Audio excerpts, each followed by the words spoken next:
செப்பனியா 3:16. அந்நாளிலே எருசலேமை பார்த்து பயப்படாதே என்றும் சீயோனை பார்த்து உன் கைகளை தளர விடாதே என்றும் சொல்லப்படும். எருசலேமை பார்த்து பயப்படாதே என்றும் சீயோனை பார்த்து உன் கைகளை தளர விடாதே என்றும் சொல்லப்படும். போன வாரம் இந்த வார்த்தையை நாம் ஃபாஸ்டிங் பிரேயர்ல கேட்டோம். அதனுடைய தொடர்ச்சியை தான் இந்த நாளிலும் கேட்க போகிறோம். யாரை பார்த்து பொதுவாக பயப்படாதேன்னு சொல்லுவாங்கன்னா, யார் பயப்படுறாங்களோ அவங்கள பார்த்து. யாரை பார்த்து தளராதேன்னு சொல்லுவாங்கன்னா, யார் தளர்றாங்களோ. ஆமென்.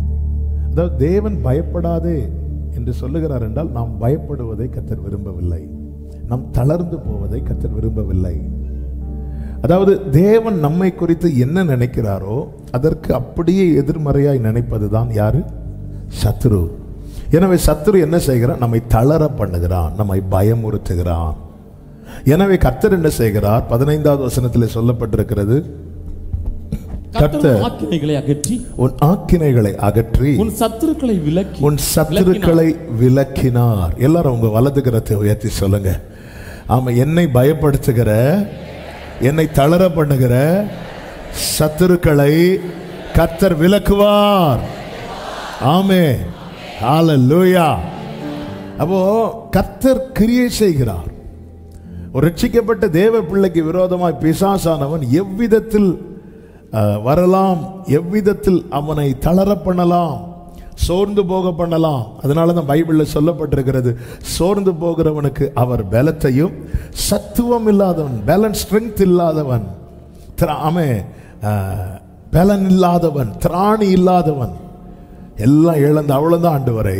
யோசபாத் சொன்னது போல, நிற்க பலன் இல்ல ஆண்டவரே, பலன் இல்ல ஆண்டவரே, எல்லாம் போச்சு ஆண்டவரே என்று சொல்லுகிறவனுக்கு கர்த்தர் என்ன பெருக பண்ணுகிறார்? சத்துவத்தை பெருக பண்ணுகிறார்.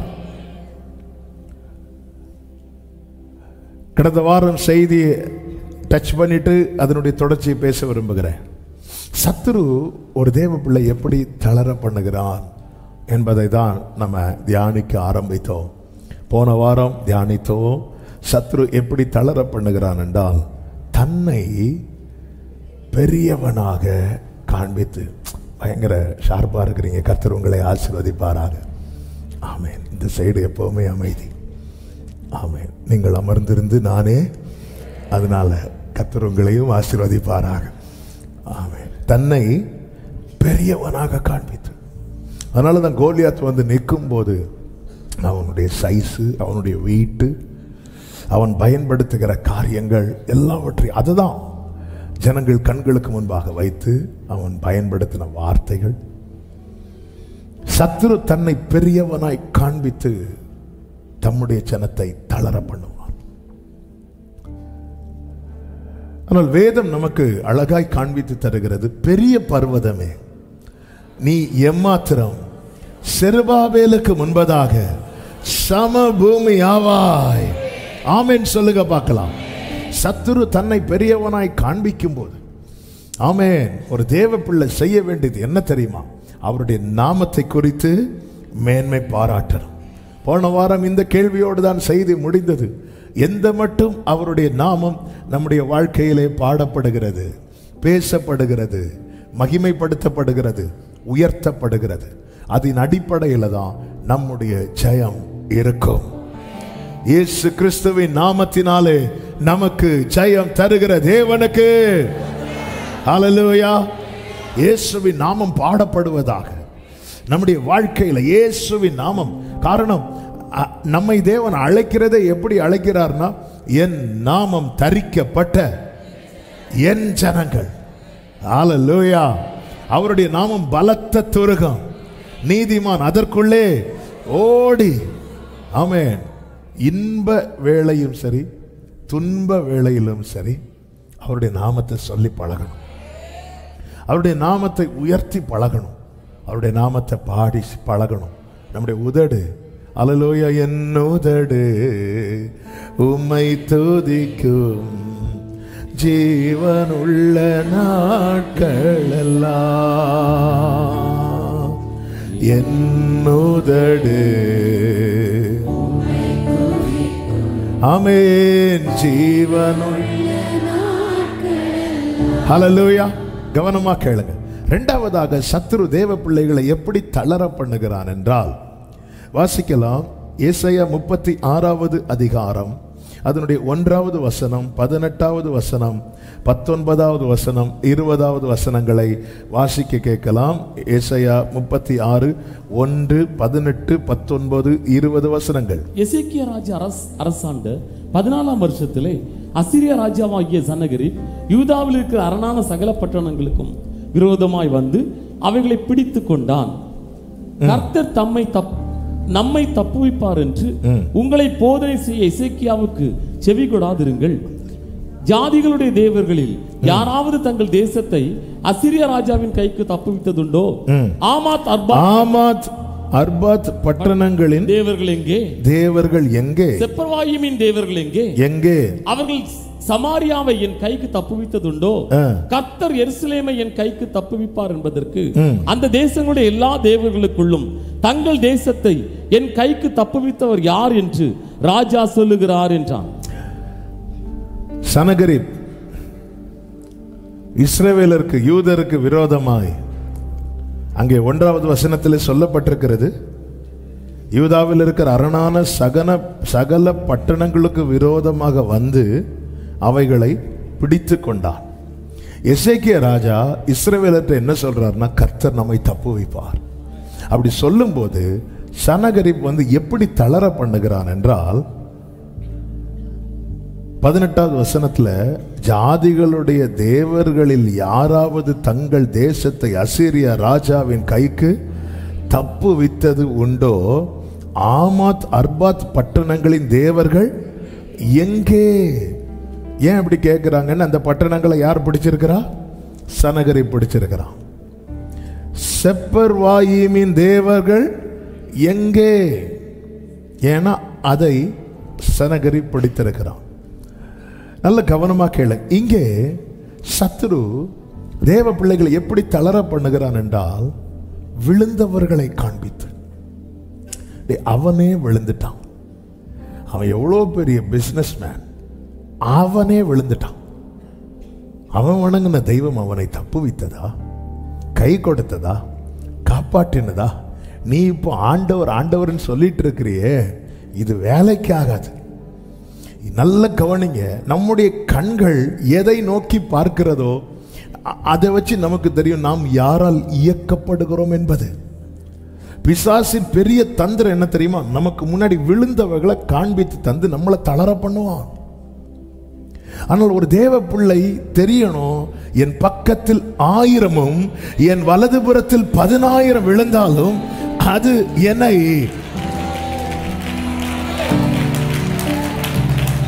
ஹல்லேலூயா. சிலர் அதுக்குன்னு ஆட்டோ பிடிச்சி வந்து சொல்லுவாங்க தெரியுமா? எக்ஸாம்பிளுக்கு சொல்றேன். இப்போ நீங்க ஒரு வேலையை ஆரம்பிக்கிறீங்க, ஒரு பிசினஸ் தொடங்குவீங்க. என்கரேஜ் பண்றவங்களை விட டிஸ்கரேஜ் பண்றவங்க நிறைய இருப்பாங்க. நீங்க எதை வச்சுட்டு தொடங்குனீங்க, எதை நம்பி இதை ஸ்டார்ட் பண்ணீங்க, அந்த அவங்கள தெரியும்ல. அவங்க பரம்பரையே இதை செஞ்சிட்டு இருக்கிறாங்க. இப்ப பாருங்க, அவங்க ஒண்ணுமே இல்லாம இருக்கிறாங்க. அவங்க ஜாப் பண்ணலையா, இல்ல அவங்க கோயிலுக்கு போகலையா, அவங்க வழிபடலையா? விழுந்தவர்களை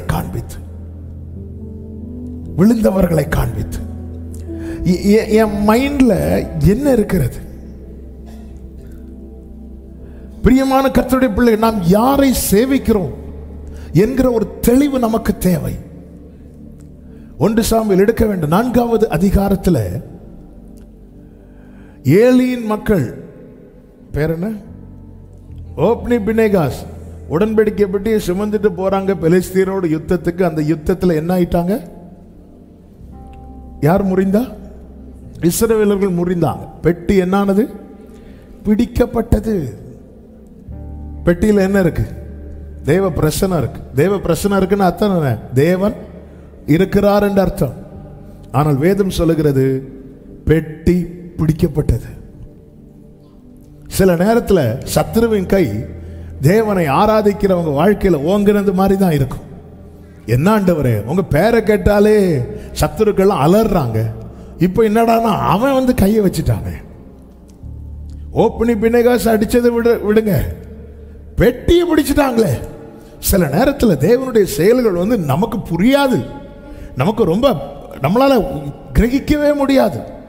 ஆண்டவர் அவங்க ஜீவனில்லாத தெய்வத்தை வணங்கும் போது நாங்கள் ஜீவனுள்ள தேவனை உங்களை வணங்கிட்டு இருக்க இப்படி பிடிச்சி பெட்டிய கையிலிருந்து பெட்டி எடுத்துட்டு போறாங்களே ஆண்டவரே, கையிலிருந்து தோல்ல இருந்து எடுத்துட்டு போறாங்க. நல்ல கவனிங்க, அடுத்து நடந்தது என்ன தெரியுமா? இந்த பெட்டி எங்க கொண்டு வச்சாங்க? தாகோனுடைய கோவில், அதாவது தங்கள் தெய்வத்தினுடைய கோவிலுக்குள்ள கொண்டு போய் வைக்கிறாங்க. கடந்த நாள்ல இது என்ன ரொம்ப பலப்படுத்தினது. சில நேரத்தில் எல்லாம் கைவிட்டு போனது போலதான் இருக்கும். காட்சி ஒன்று கைவிட்டு போனது போலதான் இருக்கும். இந்த டிராமா பண்ணும்போது காட்சி ஒன்று, காட்சி இரண்டு, காட்சி மூன்று. ஏன் ஆண்டவரே, ஏன் ஆண்டவரே பிடிப்பட்டது என் கையிலிருந்து பறிச்சுட்டாங்களே, என்கிட்ட இருந்து பிடிச்சிட்டாங்களே. நல்ல கவனிங்க, இந்த பெட்டி பிடிபடாம கர்த்தர் யுத்தம் பண்ணுனா அந்த யுத்தம் எங்கோட முடிஞ்சிருக்கும் தெரியுமா? எல்லையோட முடிஞ்சிருக்கும். பொதுவாகவே ரெண்டு நாடு யுத்தம் பண்றாங்கன்னா எங்க சண்டை போடுவாங்க? அதாவது 5 பாயிண்ட்ல 1 பாயிண்ட் தான் முடிஞ்சிருக்கு. 2வது பாயிண்ட் சீக்கிரம் முடிச்சு அடுத்து ஜம்ப் பண்ணலான் இருக்கிறேன். நீங்க கொஞ்சம், அதாவது 2 நாடு யுத்தம் நடக்குதுன்னு எங்க ஃபைட் பண்ணுவாங்க? எல்லையில. எல்லையில இப்ப யுத்தங்கள் நடக்கிறது எல்லாம் எங்க வந்து நிக்கிறாங்க? எல்லையில நிக்கிறாங்க. இப்போ பெட்டி பிடிபடலைன்னா கர்த்தர் எங்க நின்று மட்டும் சண்டை போட்டிருப்பார்? எல்லையில நின்று. இப்ப பெட்டி பிடிபடிச்சதுனால கர்த்தர் உள்ள இறங்கி அடிக்கிறார்.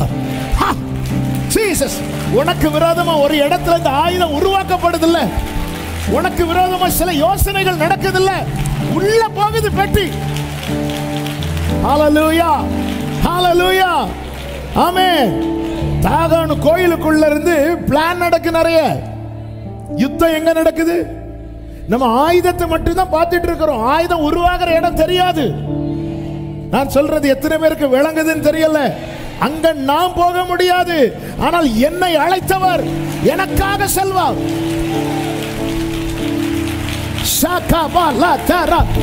வர்ஷிப் பண்ணுங்க, வர்ஷிப் பண்ணுங்க, வர்ஷிப் பண்ணுங்க. ரீமா மாகாரா, ஹalleluya, glory, hallelujah, hallelujah. எங்க பிளான் நடக்குது? இந்த இஸ்ரவேல் இருக்கு. சில நேரத்தில் ஆண்டவர் அப்படிதான் போவார், அடிக்க கொண்டு போகப்படுகிற அப்படிதான் போவார். ஆனா ரிசல்ட் என்ன தெரியுமா? அவர் சிலுவையில் வெற்றி. glory, Jesus. நம்ம எல்லா பிரச்சனையை பார்த்துட்டு இருக்கிறோம். இந்த எல்லா பிரச்சனைக்கு காரணம் உள்ள இருக்கு, உள்ள இருக்கு. நீ போனா நடக்காதுன்னு அவருக்கு தெரியும். ஆண்டவர் சொல்ல, நான் உனக்கு முன்னே போய்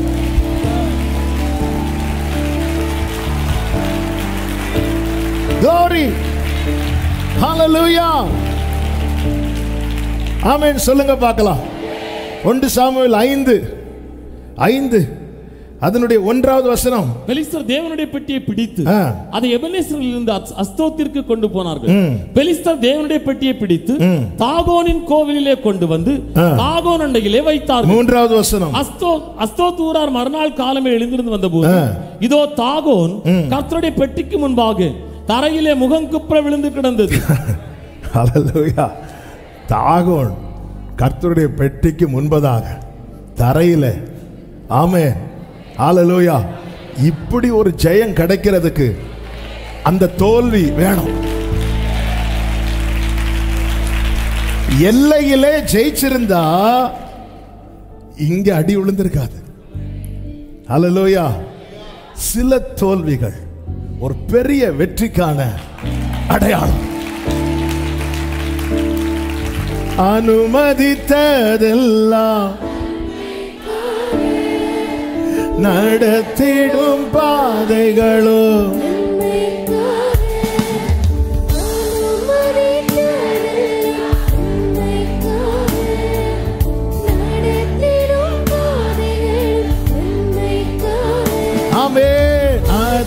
அதின் காலத்தில் நேர்த்தியாய் செம்மையாய் எனக்கான யாவும் செய்து முடிப்பே.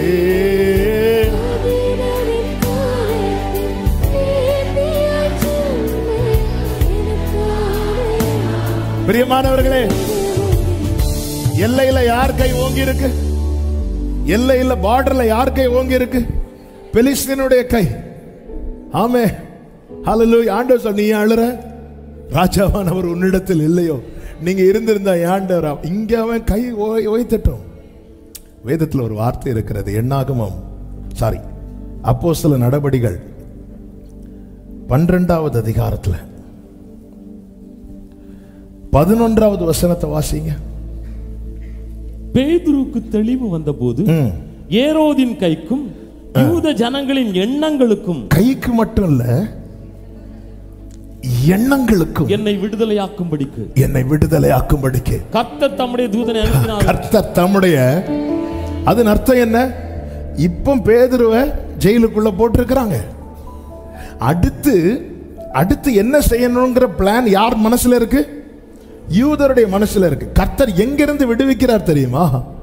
ஆமென். அந்த சிறைச்சாலையிலிருந்து மட்டுமல்ல, அவங்க பிளான் போட்டிருக்காங்க தெரியுமா? அங்கிருந்தே கர்த்தர் பேதுருவை விடுவிக்கிறார். நம்முடைய தேவனை போல பெரிய தேவன். ஹல்லேலூயா, ஹல்லேலூயா. சில நினைக்கலாம், என் எல்லா பிரச்சனை தான் பெரிய பிரச்சனையா இருக்கு. பெலிஸ்தியரின் கை ஓங்கனது மாதிரி தான் இருக்கும். இக்கபோத்துங்கிற சத்தம் தான் கேட்கும். மகிமை போயிட்டு ஆண்டவர் மெதுவா சைலண்டா உள்ள போறார். உள்ள போய் எங்க வர போறார் தெரியுமா? அவர் ரொம்ப அமைதியா இருக்கிறார்னா அடிக்க வேண்டிய இடத்துல சத்துரு அடிக்க போறார். ஆமென் சொல்லுங்க பார்க்கலாம். நான் எதுக்கு இதை டச் பண்ணேன்னா, நம் தேவன் பெரியவர். உனக்கு விரோதமாய் உருவாக்கப்படும். அது மட்டுமா சொன்னார்? உன்னோடு போராடினவர்களை நீ தேடியும். இஸ்ரவேலர்ல யாருக்காவது இதை செய்ய முடியுமா? தாகோன் கோயிலுக்குள்ள போய் அதை அடிச்சு போட முடியுமா? முடியாது. சில யுத்தங்கள் நம்ம கனவுல கூட செய்ய முடியாது. இந்த வேர்டை நான் ரிப்பீட் பண்றேன். சில யுத்தங்களை நம்ம கனவுல கூட செய்ய முடியாது. நம்ம பார்க்கறதெல்லாம் வெளியே தெரிகிற ஆயுதங்கள், வெளியே தெரிகிற காரியங்கள். ஆனா அவர் போவார். ஆமென். உன் தோள் அவர் பிரசனத்தை, அவர் பெட்டியை சுமந்தது உண்டானா? ஹல்லேலூயா, ஹல்லேலூயா. ஆமென். எத்தனை பேர் நம்புறீங்க? வலது கையை உயர்த்தி, நீங்க எனக்காக இப்படி ஒரு யுத்தத்தை பண்ணி கொண்டிருக்கிறதற்காக ஸ்தோத்திரம், ஸ்தோத்திரம். பிரியமானவர்கள், நமக்கு முன்னாடி நிறைய பேர் விழுந்துட்டாங்க. அவங்கள கம்பேர் பண்ணும்போது நம்ம எப்படி பார்க்கிறோம்னா, இவங்களே விழுந்துட்டாங்களே இப்படி பார்க்கிறோம். ஆமென். இவங்களே விழுந்துட்டாங்களே, இவங்கெல்லாம் எப்படிப்பட்டவங்க? எல்லா நிலையிலும் இப்படி பார்க்க வைக்கிறது யார் அப்படின்னா பிசாசு. அவன் அதான் கேட்கிறான். ஆமா, தற்போத பட்டணங்களின் தேவர்கள் எங்கே? அவங்கள எப்படி இருந்தவங்க தெரியுமா? அவங்களே விழுந்துட்டாங்க. நீ என்னடா உன் ஆண்டவர் நம்பிட்டு இருக்கிற? ஆமென். விழுந்தவர்களை காண்பித்து விசுவாசம் விசுவாசம் சொல்லிட்டு அந்த ஃபேமிலி விழுந்தது உனக்கு தெரியுமா? ஆமென். மற்றவர்களுடைய வீழ்ச்சிக்கும் தேவ பிள்ளையுடைய வீழ்ச்சிக்கும் வித்தியாசம் உண்டு. மற்றவர்கள் விழுந்ததுதான். ஆனா ஒரு தேவ பிள்ளை விழுந்தா திரும்ப. இதுவரை நான் விழுந்ததே கிடையாது அப்படி யாருக்கும் இங்க சொல்ல முடியாது. ஏதாவது ஒரு வகையில விழுந்திருப்போம். விசுவாசத்துல விழுந்திருக்கிறோம் நம்ம. நான் சொல்றது எத்தனை பேருக்கு புரியுதுன்னு தெரியல. எப்படி எழும்பணும்? எப்படி எழும்பணுமோ அப்படிதான் எழும்பும். 1 2 அல்ல, நீதிமான் 7 முறை விழுந்தாலும் அவன் திரும்பவும். ஆமென் சொல்லுங்க பார்க்கலாம். ஹல்லேலூயா, ஹல்லேலூயா. அதான் எரேமியா 8:4 சொல்லப்பட்டிருக்கிறது, நீ அவர்களை நோக்கி விழுந்தவர்கள் எழுந்திருக்கிறதில்லையோ. இந்த பைபிள் நமக்கு கொடுக்கிற நம்பிக்கை பெருசு. நீ விழுந்தவர்களை பார்க்காதே, விழுந்தவர்களில் யார் எழும்பினார்கள் அதை பார். விழுந்தவர்களில் எழும்பினவர்களை பார். ஆயி பட்டணத்துக்கு விரோதமாய் யோசுவா டீம் அனுப்பும் போது அவங்க விழுந்தாங்க. விழுந்த இடத்துல கிடக்கல, திரும்ப எழும்புறாங்க. வாழ்க்கையில சில காரியங்கள் நிமித்தம் நம்ம விழுந்துட்டோம். விழும்போது திருப்பி எப்படி என்னால எழும்ப முடியும்? அநேக இக்கட்டுகளை ஆபத்துகளை காணும்படி செய்த என்னை நீர் திரும்ப உயிர்ப்பித்து என் மேன்மையை பெருக பண்ணி என்னை மறுபடியும் தேற்றுவீர். அதுவும் சங்கீதம் இது நான் சொன்னது 71:20. எங்கிருந்து ஏற பண்ணுவாரா? 20வது வசனத்தை வாசிங்க. திரும்பவும் என்னை பூமியின் பாதாளங்களில் இருந்து ஏற பண்ணுவீர். எங்க இது சாத்தியமா? நம்ம தரையில விழுந்தாலே எழும்புறதுக்கு சிலர் அங்கேயே படுத்து தூங்கிடுவாங்க. அதான் விழுந்துட்டோம், இனி தூங்கி. பூமியின் பாதாளத்தில் இருந்து ஏற பண்ணுவீர். அதாவது என்னை தூக்கி எடுப்பது தேவ சித்தம்னா அது எந்த ஆழத்தில் இருந்தாலும் சரி, எந்த கிடங்குல இருந்தாலும் சரி, என்னை கர்த்தர் எழும்பி வர பண்ணுவார். நமக்கு ரொம்ப ஃபேவரட்டான வசனம் இந்த வசனம். எனக்கு பிடிக்காதுன்னு யாருக்குமே சொல்ல முடியாது. அதுதான், எளியவனை குப்பையிலிருந்து எடுத்து பிரபுக்களோடு. ஏன் கர்த்தர் எளியவனை குப்பையிலிருந்து எடுத்து பிரபுக்களோடு உட்கார வைக்கிறார்?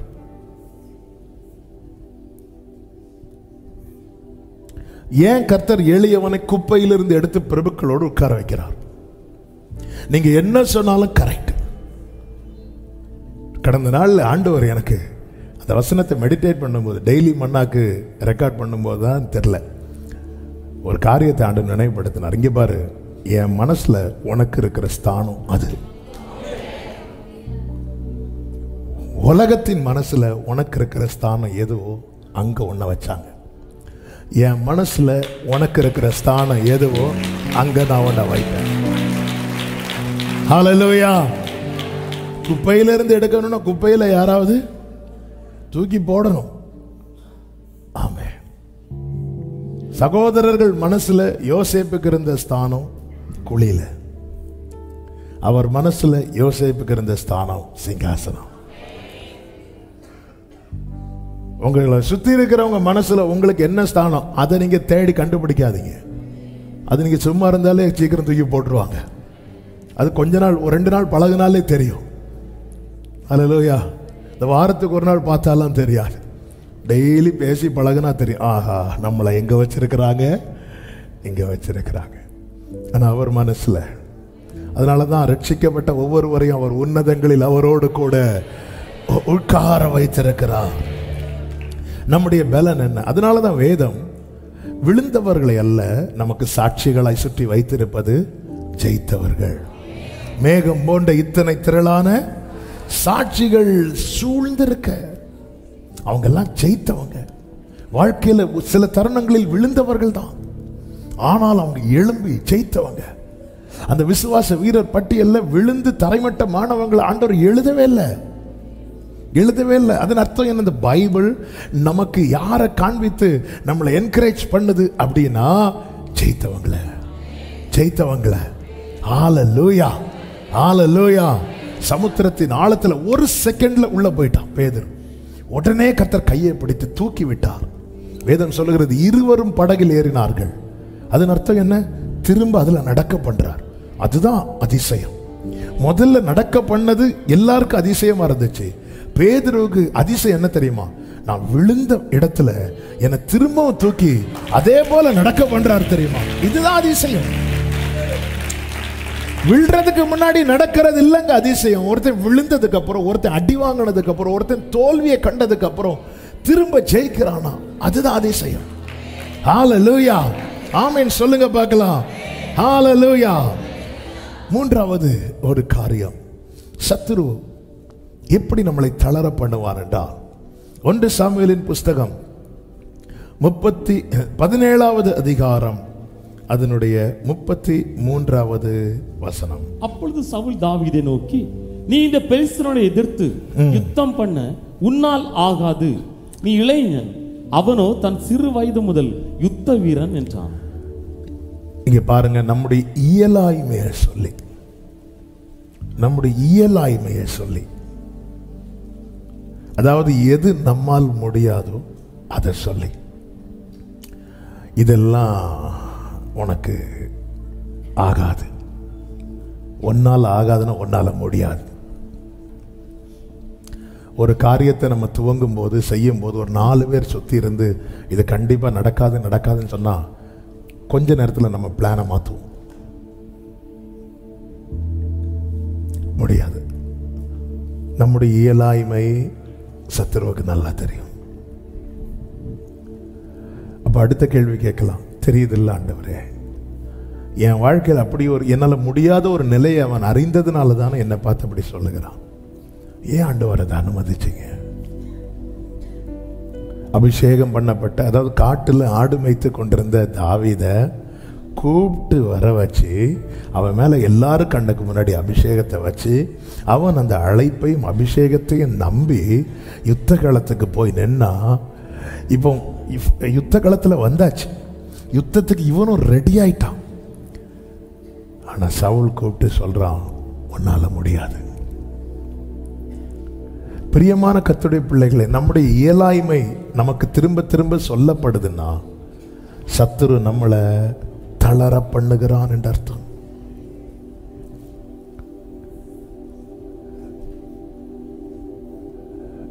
நம்முடைய வாழ்க்கையின் இயலாய்மை என்பது தேவன் முழுமையாய் செயல்படுவதற்கான தளம்.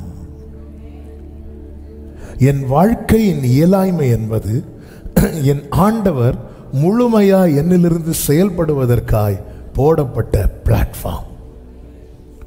பேதுருவின் வெறுமையான படகுல தான் இயேசுவின் பாதம் பட்டது.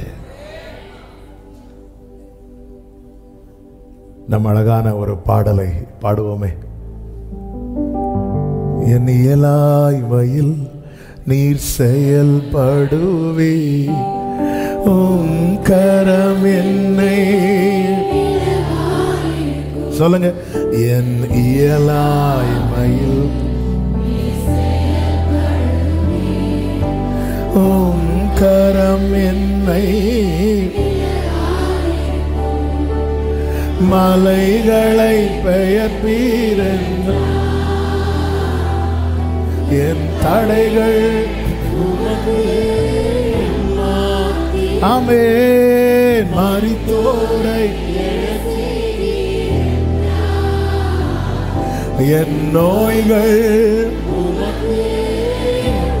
கைகளை உயர்த்தி கிரகிக்க முடியா, கிரகிக்க ஆமென்.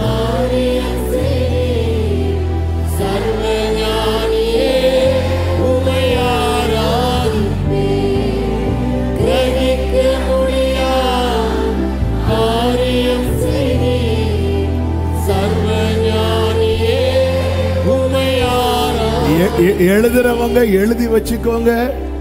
என் இயலாய்மை தேவன் என்னிலிருந்து முழுமையாய் செயல்படுவதற்கான தளம். என் இயலாய்மை, இந்த வார்த்தை எத்தனை பேர் விசுவாசத்தோடு என் கூட சேர்ந்து அறிக்கை செய்ய போறீங்க? என் இயலாய்மை என் தேவன் என்னிலிருந்து முழுமையாய் செயல்படுவதற்கான தளம். ஹல்லேலூயா. என் இயலாய்மை. இந்த இயலாய்மையை குறித்து 2 காரியத்தை சொல்ல முடியும். ஒன்று, சத்துரு நம் இயலாய்மையை நம்ம சொல்லும் போது நாம் தளருகிறோம். உன்னாலலாம் முடியாது. இந்த பூமியில இந்த உன்னால முடியாதுங்கிற சத்தம் நிறைய கேட்டிருக்கிறோமா? உன்னால முடியுங்கிற சத்தம் நிறைய கேட்டிருக்கோமா? முடியாதுங்கிற சத்தம் தான் நிறைய கேட்டிருக்கோம். முடியாதுங்கிற சத்தத்தை தான் நிறைய கேட்டிருக்கோம். எந்த ஒரு காரியத்தை நீங்க துவங்கி பாருங்க, நெகட்டிவ். ஏன்னா உலகம் யாருக்குள்ள கிடக்குது? பொல்லாங்கனுக்குள்ள கிடக்குது. 2 பேர் வந்து உங்களை என்கரேஜ் பண்றாங்கன்னா 20 பேர் வண்டி எடுத்துட்டு வரோம். ஆமா, அவ்வளவுதான், இனி முடியாது, சீசன் போச்சு அப்படிமாங்க, சீசன் போச்சு. ஆமா, ஒரு தேவ பிள்ளைக்கு 2 சீசன் உண்டு. ஒன்று மழைக்காலம், இன்னொன்று வெயில் காலம். அவ்வளோதான். உங்களுக்கு எப்போ பிஸ்னஸ் நல்ல ஜோஜோன்னு இருக்கும்? 2 சீசனில். அவங்க நினைப்பாங்க கிறிஸ்மஸா? இல்லை, ஒன்று மழை காலத்தில், இன்னொன்று வெயில் காலத்தில். சொல்லணும், கேட்குற சொல்லணும், கேட்குற. உங்களுக்கு எப்போ? இப்போ சீசனில் இல்லை, இப்போ இந்த சீசனில், அந்த சீசனில். எங்களுக்கு மொத்தம் 2 சீசனில் நல்ல பிஸ்னஸ் இருக்கும், நல்லா இருக்கும் லைஃப். எந்த சீசன்லாம் சொல்லுங்க. இது மழையில் கவுந்த மாதிரிலாம் சொல்லக்கூடாது. மழைக்காலம், மழை காலத்திலும் நல்லா இருப்பேன்.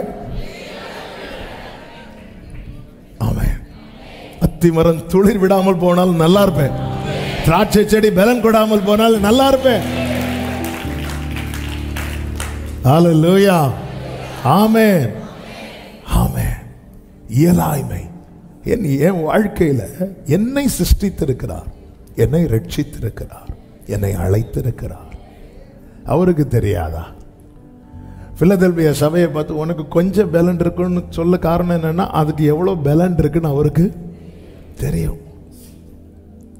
பேதுருவை பார்த்து, பேதுரு இப்போ நான் போகிற இடத்துக்கு நீ என்ன செய்யக்கூடாது, வரக்கூடாதுன்னு சொல்றான்னு தெரியும். இந்த இடத்துல வந்து இவன் விழுந்துருவான். ஆமாம், அவருக்கு தெரியுங்க. எனக்கு தெரியாது என்னை பற்றி, அவருக்கு தெரியும். அல்லேலூயா. சத்துரு நம் இயலாய்மையை நம்மில் சொல்லுவது நம்மை தளர பண்ண. அதே நேரத்தில் நாம் நம்முடைய இயலாய்மையை கர்த்தரிடத்தில் சொல்லும் போது அங்கதான் நம்முடைய பலனே இருக்கு. அதை நான் இப்படி சொல்ல விரும்புகிறேன். சத்துரு உங்கள் இயலாய்மையை உங்கள்கிட்ட சொல்லும் போது, உங்கள் இயலாய்மையை நீங்கள் யார்கிட்ட சொல்லுங்க? கர்த்தர்கிட்ட சொல்லுங்க. மோசே கிட்ட கர்த்தர் பேசுகிறார். பேசி பேசி பேசி பேசி ஒரு கட்டம் வரும்போது மோசே தன்னுடைய இயலாய்மையை, தன் இயலாய்மை என்று சொல்லும்போது தன்னுடைய பலவீனம் யார்கிட்ட சொல்றார் அப்படின்னா ஆண்டவர்கிட்ட சொல்றார். யாத்திராகமம் 4வது அதிகாரம் 10வது வசனம்.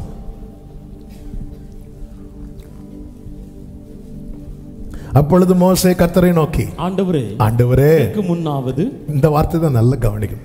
இதற்கு முன்னாவது தேவரீர் உமது அடியானோடே பேசினதற்கு பின்னாவது, பேசினதுக்கு பின்னாவது, நான் வாக்கு வல்லவன் அல்ல, நான் வாக்கு வல்லவன் அல்ல, நான் திக்குவாயும் மந்தனாவும் உள்ளவன் என்று. என்ன தன்னுடைய பலவீனத்தை, அதாவது நம்ம பல நேரத்தில் நம்முடைய எண்ணம் தான் மோசேயினுடைய இந்த வார்த்தை.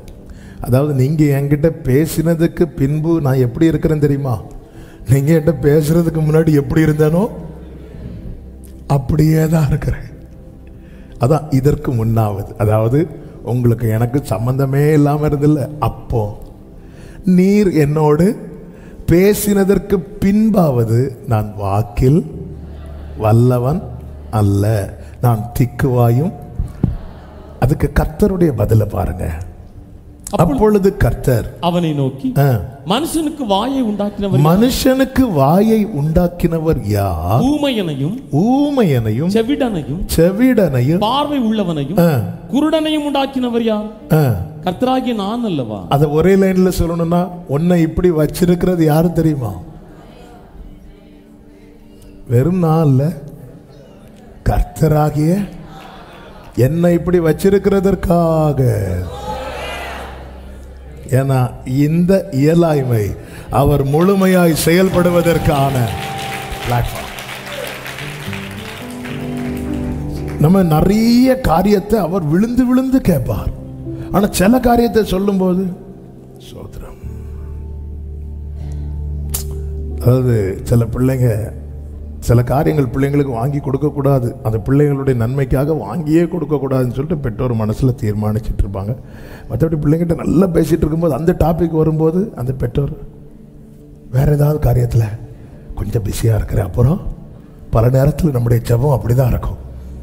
அவ்வளோ நேரம் மகனே சொல்லு, மகனே, ஒருவனை அவன் தாய் தேற்றுவது போல நீ இடுப்பில் வைத்து சுமக்கப்படுவாய், மடியில் வைத்து தாளாட்டப்படுவாய். அப்போ அப்போ எனக்கு அது வாங்கித்தாங்க. சோதர ஆண்டவரே, ஆமென். ஆண்டவர் சொல்றாரு, வாயை உண்டாக்கினவர் யார்? அடுத்த வார்த்தை, ஊமையனையும் செவிடனையும் பார்வையுள்ளவனையும் குருடனையும் உண்டாக்கினவர் யார்? 12வது வசனம். ஆதலால் நீ போ. பாரு, உன்னை நான் தான் இப்படி வச்சிருக்கிறேன். ஆதலால் நீ போ. அடுத்த வார்த்தை, நான் உன் வாயோடு இருந்து நீ பேச வேண்டியதை போதிப்பேன். இதை எப்பொழுது சொல்றார் தெரியுமா? அவன் தன் இயலாய்மையை கர்த்தரிடத்தில் சொல்லும்போது.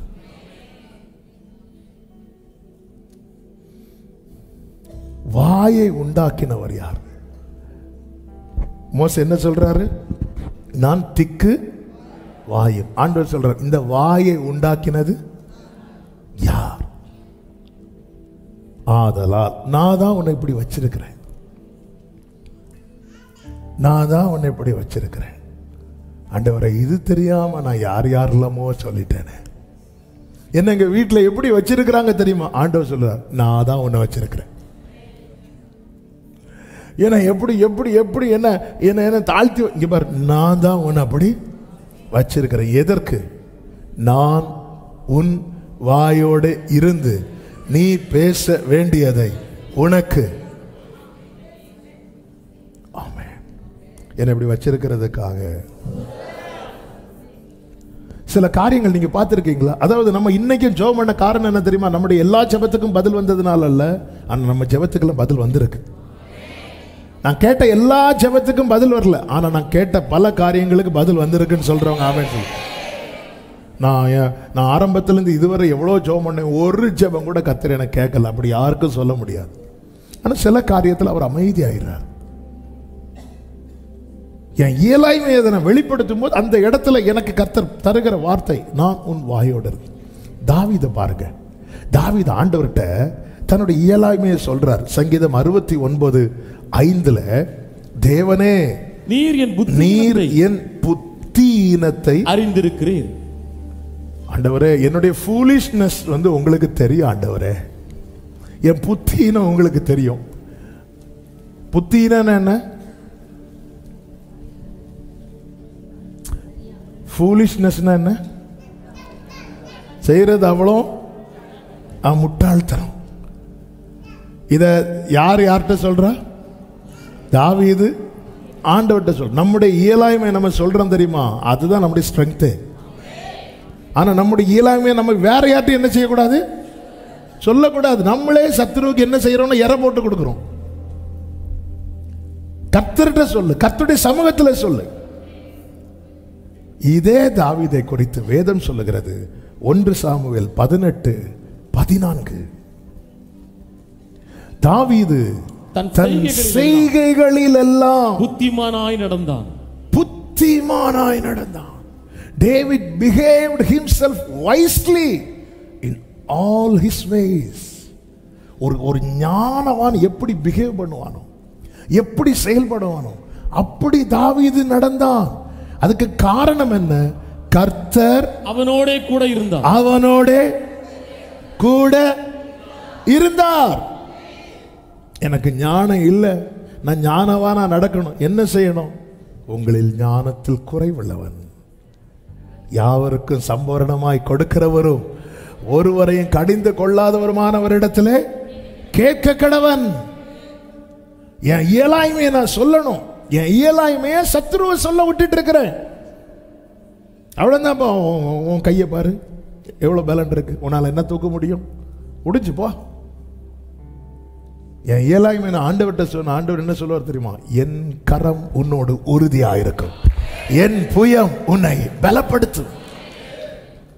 பவுல் பாருங்க, பவுல்கிட்ட எப்பொழுது என் பலம், உன் பலவீனத்தில் என் பலம் பூரணமாய் விளங்கும் எப்போ சொன்னார்? பவுல் தன்னுடைய இயலாய்மையை சொல்லுகிற. ஆண்டவரே, இது முள்ளு மாதிரி குத்திட்டு இருக்க. ஆண்டவரே, பிரியமான கர்த்தருடைய பேசி நம்ம எல்லார்ட்டையும் சொல்றோம், மற்றவங்கள்ட்ட எல்லாம் சொல்லிட்டு இருக்கிறோம். இது சத்துருவுக்கு நாமே என்ன செய்யறோம்னா எரை போட்டு கொடுக்கிறோம். சத்துருவை வளர விடுறோம். இல்லை, தேவ சமூகத்தில் உட்கார்ந்திருந்து நெகேமியா அழுறான். ஆண்டவரே, இப்படி ஆயிட்டே, எல்லாம் இடிப்பட்டு போச்சே, அலங்க இடிக்கப்பட்டு போச்சே, எல்லாம் போச்சே. ஆண்டவரே, நாங்கள் பாவம் பண்ணிட்டோம்ப்பா, தப்பு பண்ணிட்டோம்ப்பா சொல்லி கதறி எங்களுக்கு காரியத்தை கை கூடி வர பண்ணும் எல்லாம் சொல்கிறான். ஆனால் சன்பலாத்தும் தோபியாவும் வந்தபோது அவங்க கிட்ட எங்களுக்கு ஏன் இப்படி ஆச்சு தெரியுமா, அது அப்படி ஆச்சு, இவங்க எப்படி பண்ணாங்க, அவங்க ஒன்றுமே சொல்லலை. தைரியமாக சொல்கிறாங்க, பரலோகத்தின் தேவனானவர் எங்களுக்கு காரியத்தை கை கூடி வர பண்ணுவார். ஆமே. நம்முடைய இயலாய்மை தேவன் செயல்படுவதற்கான தளம். ஆனால் அதை சரியா பயன்படுத்தி ஜெயத்தை காண முடியும். நான் உன் வாயோடு இருந்து. உடனே மோசே ஒரு ஆப்ஷன் வைக்கிறான். அதாவது இயலாய்மையில் தான் ஆப்ஷன் வைப்போம். இஸ்மவேல் உமக்கு முன்பாய் பிழைப்பானாக என்று ஆபிரகாம் ஒரு ஆப்ஷனை வைக்க ரீசன் என்னன்னா தன்னுடைய இயலாய்மை. ஆண்டவரை 100 வயசாச்சு, எனக்கு அவளுக்கு 90 வயசு ஆச்சு. இஸ்மவேலும் இந்த ஆண்டவருக்கு முன்னதாக தேவன் நம்மளை வச்சு ஒரு காரியத்தை செய்ய பிளான் பண்ணி இருக்கும்போது நாம் இன்னொரு காரியத்தை அவருக்கு முன்னாக வைக்கிறத தேவனால் ஏற்றுக்கொள்ளவே முடியாது. ஆண்டவரே வேற யாரையாவது அனுப்புன்னு சொன்னது ஆண்டவருக்கு அவ்வளோ கோபம் வருது.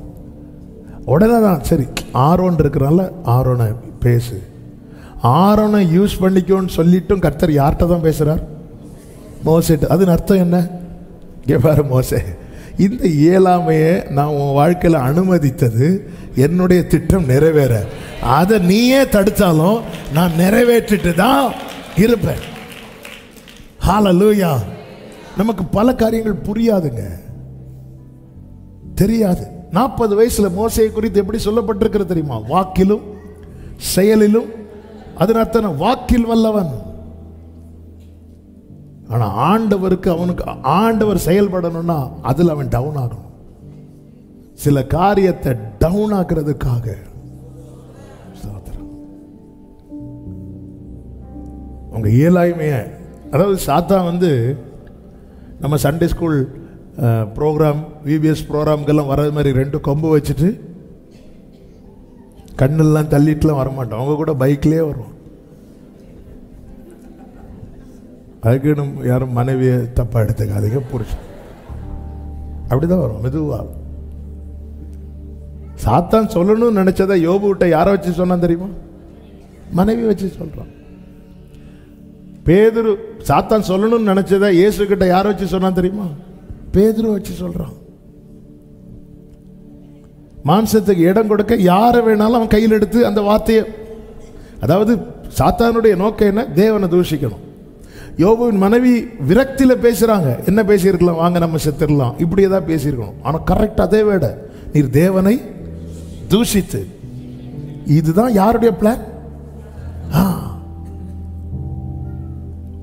ஏன் எனக்கு என்னை கர்த்தராகிய நான் அல்லவோ என்னை ஆண்டவரை இப்படி வச்சிருக்கிறீங்க. நான் இப்படி உன்னை வச்சிருக்கிறதுனால தான் நீ எனக்கு பிரயோஜனம் உள்ள பாத்திரமாய் மாறுவாய். அதாவது சத்துரு எதை சொல்லி தளர பண்ணிருக்கிறானோ அதுல தான் நமக்கான நன்மையே இருக்கிறது. அதனாலதான் ஆண்டவர் சீயோனை பார்த்து நீ சொல்லு, பயப்படாத, தளர்ந்துராத, உன்னை தளர பண்ணுகிற சத்துருவை அவர் விலக்குவார். ஆமென் சொல்லுங்க பார்க்கலாம். பேதுரு பாருங்க, தன்னுடைய இயலாமையே சொல்றான். என்ன சொல்றான்? ஐயரே, ராம் முழுவதும் பிரயாசப்பட்டு, அதாவது ஏன் பிரயாசத்தினால ஒண்ணுமே கிடையாது, அவ்வளவுதான். மீதி அவர் பார்த்துட்டார். ஏன் பிரயாசத்தினால. ஹல்லேலூயா. இனி ஒண்ணுமே என்னால் ஒன்றும், அதாவது இந்த வார்த்தை நல்லா கவனிக்கணும். இது சோம்பேறிகளுக்கான வார்த்தை கிடையாது.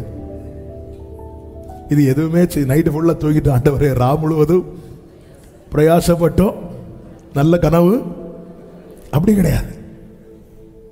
இவன் முயற்சிக்கிறான், விடிய விடிய முயற்சி. அதாவது ராம் முழுவதும் பிரயாசப்பட்டுட்டு வந்து நின்று விரக்தியில் போட்டை போட்டுட்டு போகாம வலையை அலசிட்டு இருக்கிறான். தன் வேலையில் ஜாக்கிரதையா இருக்கிறவன் ராஜாக்களுக்கு முன்பாக நிற்பான். நைட்டு ஃபுல்லா ஒண்ணுமே இல்லை, காலையில பார்த்தா வலையை என்ன பண்ணிட்டு இருக்கிறான்? அலசிட்டு இருக்கிறான். என்ன கிடைச்சு பேதுருவே? அப்பயும் அந்த வலையை பிடிச்சு அலசிட்டு இருக்கிற. பிரயாசப்பட்டு ஒண்ணும் இல்லை, அதே படகுல, அந்த படகுல. ஹல்லேலூயா. என் இயலாமை இன்னொருத்த வந்து சொல்றதுக்கு நான் இடம் கொடுக்க கூடாது. பேதுரு இது சொல்லாம போட்டை போட்டு போயிட்டான்னு வைங்களேன், வீட்டில் சொல்லிட்டு இருப்பாங்க, எதுக்கு போய், ஏன் போய். நம்முடைய வாழ்க்கையில் சில பகுதி இயலாய்மை, சில பகுதியில் எனக்கு தெரியும் என்னால் எது முடியாதுன்னு எனக்கு தெரியும். உங்களுக்கு தெரியணும் உங்களால் எது முடியாது. ஆமென். உங்களுக்கு தெரியுமா இது என்னால் முடியுமா முடியாதா? உடனே நான் என்ன பண்ண தெரியுமா, என்கிட்ட பேசிட்டு இருக்கிறார்ல அவர்கிட்ட நான் கொட்டணும். ஏன்னா நாளைக்கு நான் யாரை எதிர்க்க போகிறேன்? பார்வோனை எதிர்க்க போகிறேன். பார்வோனின் வல்லமையை எதிர்க்க போகிறேன். அந்த இடத்துல நான் போய் நிற்கும் போது நல்ல கவனிங்க, மோசே போய் நிற்கிறான்ல, ஒரு நாளாவது இந்த பார்வோன் மோசையை பார்த்து திக்குவாயினேன்னு கூப்பிட்டானா? இல்ல. ஏன்? அந்த இயலாய்மையில யார் இருக்கிறா தெரியுமா? கர்த்தர் இருக்கிறார். ஹல்லேலூயா, ஹல்லேலூயா, ஆமென். இந்த மோசே, தாவீது புத்திமானாய் நடக்கிறதை யார் கண்டானா? சவுல் கண்டானா? சவுலுக்கு முன்னாடி ஒரு நாளாவது ஒரு ஃபூலிஷான ஒரு காரியத்தை தாவீது செய்ய வச்சார் ஆண்டவர்? இல்ல. ஏன்? அவன் இயலாய்மை. அவர்கிட்ட சொல்ற, ஆண்டவரே என் புத்தின்னா உங்களுக்கு தெரியும், நான் எவ்வளவு மடத்தனமா செய்வேன்னு உங்களுக்கு. இப்படியெல்லாம் நம்ம ஜெபம் பண்ணி இருக்கிறோமா? நம்ம ஜெபம் என்ன, அந்த லார்ட்ஸ் பிரேயரை காணாமடிச்சு பரலோகத்தில் இருக்கிற எங்கள் பிதாவே உம்முடைய நாமம், அதில் மெதுவாக சொல்லிட்டு எங்களுக்கு வேண்டிய ஆகாரத்தை எங்களுக்குண்டு அதை அழுத்தி நீளமாக சொல்லி, ஆண்டவரே என் மடத்தனம் உங்களுக்கு தெரியும்பா, என் புத்தி. இன்னொரு சங்கீதத்தில் சொல்லுவார் பாருங்க, ஆண்டவர் அக்கிரம விஷயங்கள் என்னில் மிஞ்சி வல்லமை கொள்ளது. சில காரியங்களை நான் செய்யவே கூடாதுன்னு நினைச்சாலும் அது என்னில் மிஞ்சி வல்லமை கொள்ளது. அது என்ன செய்ய வைக்குது? இப்படியெல்லாம் தாவீது ஓப்பனா பேசி தான் விடுவிக்கப்பட்டான். இதுதான் உண்மை. நம்ம சொல்றோம், ஆண்டவர் இந்த காரியம் என்னில் மிஞ்சி என்னை பிடிக்குது, என்னை இது செய்ய வைக்குது. பைபிள் அதுதாங்க நமக்கு காண்பித்து தருகிறது. அதுதான் விழுந்தவன் எழுந்திருக்கிறது இல்லையோ. நம்ம என்ன நினைக்கிறோம், அவ்வளோதான், இது முடியாது, இந்த காரியத்தெல்லாம் விடவே முடியாது.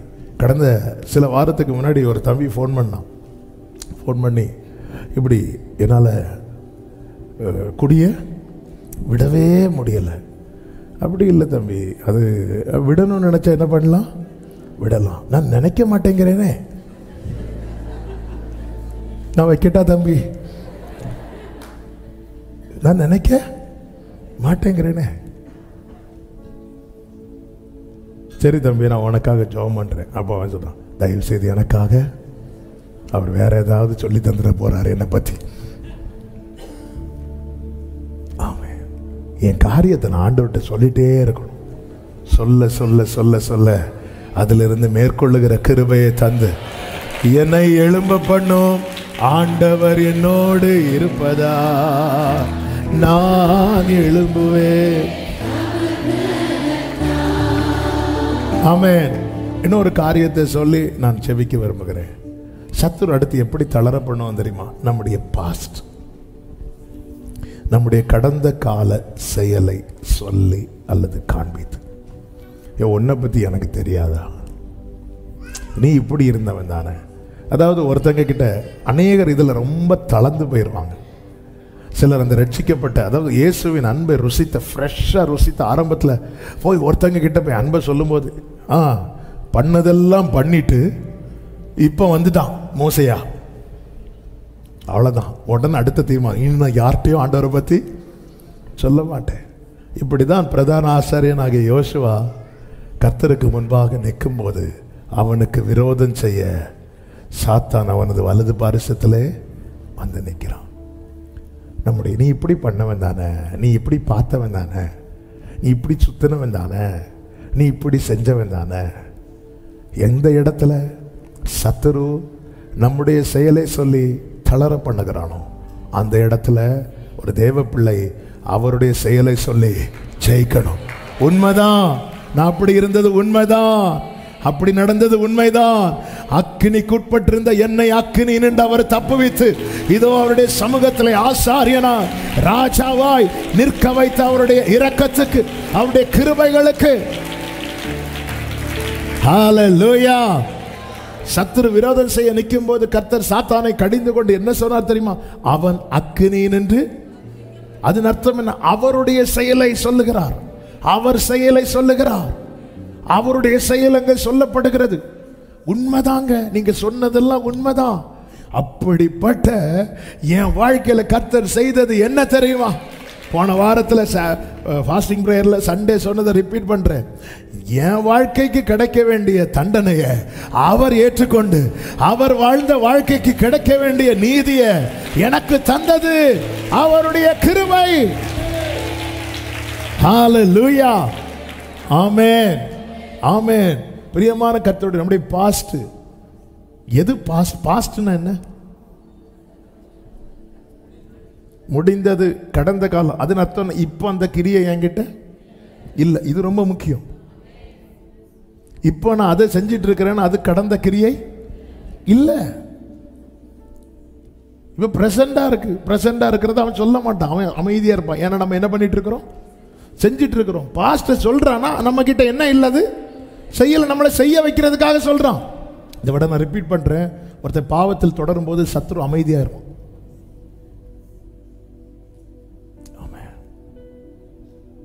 பாவத்தை விடும்போது அந்த பாவத்தை குறித்து நினைவை திரும்ப திரும்ப கொண்டுட்டு வரும், செய்ய வைக்க தூண்டிட்டே இருப்பான். அது பாஸ்ட். கடந்ததை நினைத்து நடந்ததை கர்த்தர் புதியன இந்த பிரதான ஆசாரியன் யோசுவா வாழ்க்கையில நடந்தது போல உங்க வாழ்க்கையில நடக்குதுன்னு புரிஞ்சுக்கோங்க. இந்த பாவம் என்னுடைய கடந்த காலம்தான், இது என்னை விட்டு அகற்றிப்பட விட்டது. சத்துரு என்ன செய்யறானா? கொண்டு வரான். ஏய், இப்படி பாத்தியா, இந்த அழுக்கு வஸ்திரம் இருக்கு பாத்தியா, அது இருக்கு பாத்தியா, இது இருக்கு பாத்தியா. ஆண்டவர் சொல்றாரு, இவன் அக்கினி நின்று நான் இவனை தப்பிச்சிட்டேன். இந்த அழுக்கு வஸ்திரத்தை மாத்துறது எனக்கு ஒரு மேட்டரே கிடையாது. அப்படி சொல்லிட்டே சொல்றாரு சுத்தமான பாகை. அந்த சகரியா 3வது அதிகாரம் 3வது வசனத்தை வாசிங்க. யோசுவாவெனில் அழுக்கு வஸ்திரம் தரித்தவனாய் தூதனுக்கு முன்பாய் நின்றிருந்தான். 4வது வசனம். அவர் தமக்கு முன் நோக்கி இவன் மேல் இருக்கிற அழுக்கு வஸ்திரங்களை களைந்து போடுங்கள் என்றார். ஏங்க, அக்கினி நின்று தப்பு வைக்கிறது பெரிய விஷயமா? அழுக்கு வஸ்திரத்தை மாத்தி புது ட்ரெஸ் போடுறது பெரிய விஷயமா?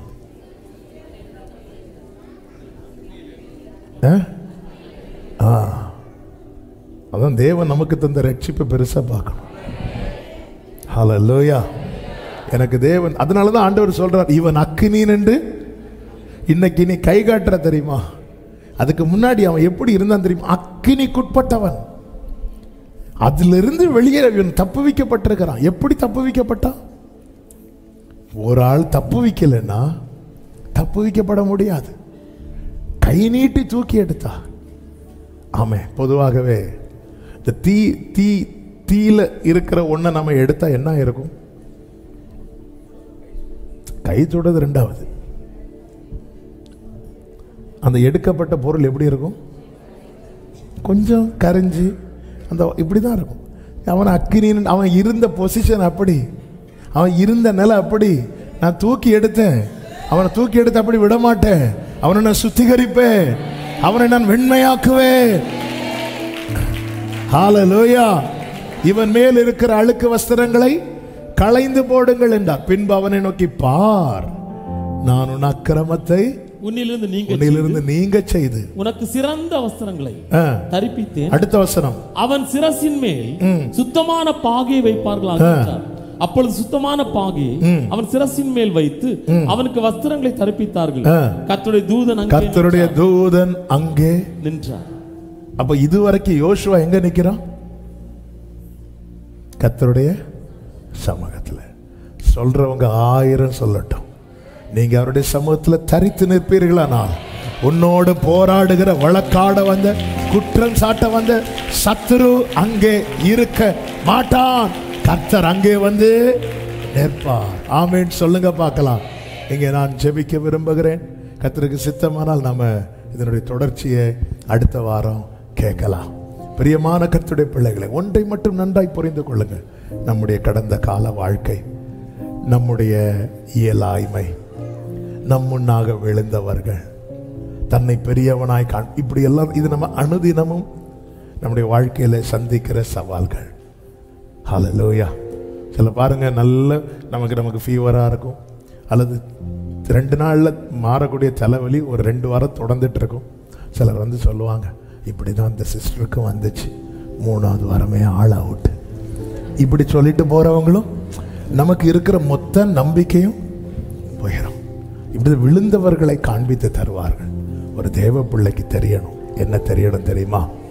எனக்கான ஓட்டம் முடியும் வரைக்கும் கர்த்தர் என்னை கைவிடவே மாட்டார், கர்த்தர் என்னை விட்டு கொடுக்கவே மாட்டார். ஆமென் சொல்லுங்க.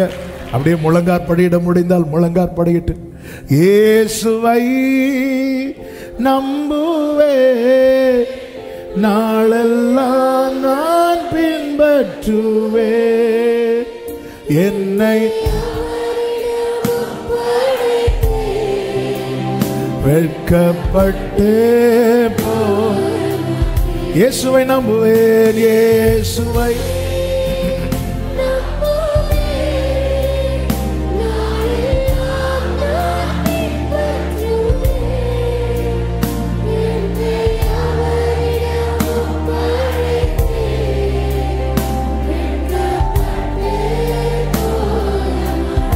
வனாந்திரமே வாழ்க்கையானாலும், வனாந்திரமே கர்த்தரின் பக்கம் உண்டு,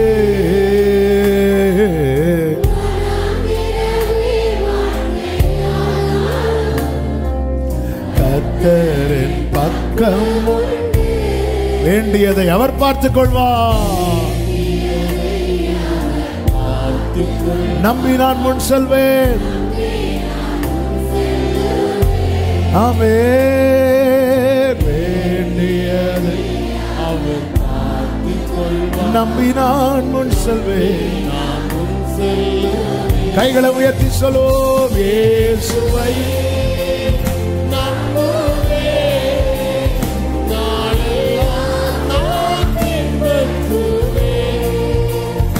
என்னை வெட்கப்பட்டு போக மாட்டேன், இயேசுவை நம்புவேன்.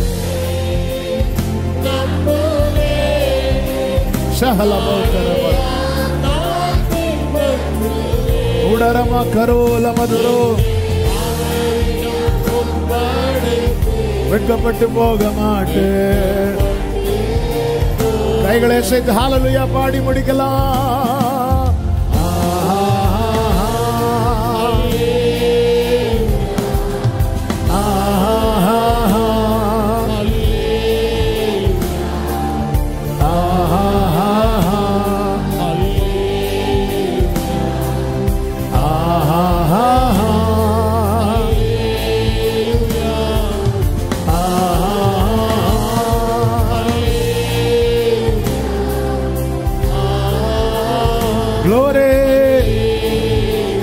நன்றி ஆண்டவரே, நன்றி ஆவியானவரே.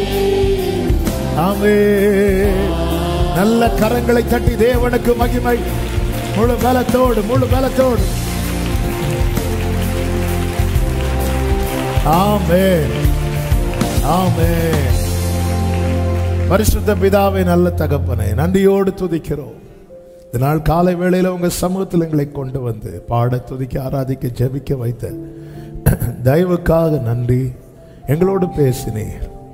எங்க இயலாய்மையை சத்துரு சொல்லி தளர பண்ணும் போது அந்த இயலாய்மையில் நீர் செயல்பட்டு எங்களை மகிழ பண்ணுகிற தேவன். எங்கள் குறையை, எங்கள் செயலை சத்துரு சொல்லி எங்களை கலங்க பண்ணும் போது உம்முடைய செயலை வெளிப்படுத்தி எங்களை ஆச்சரியப்படுத்துகிற நல்ல தேவன்.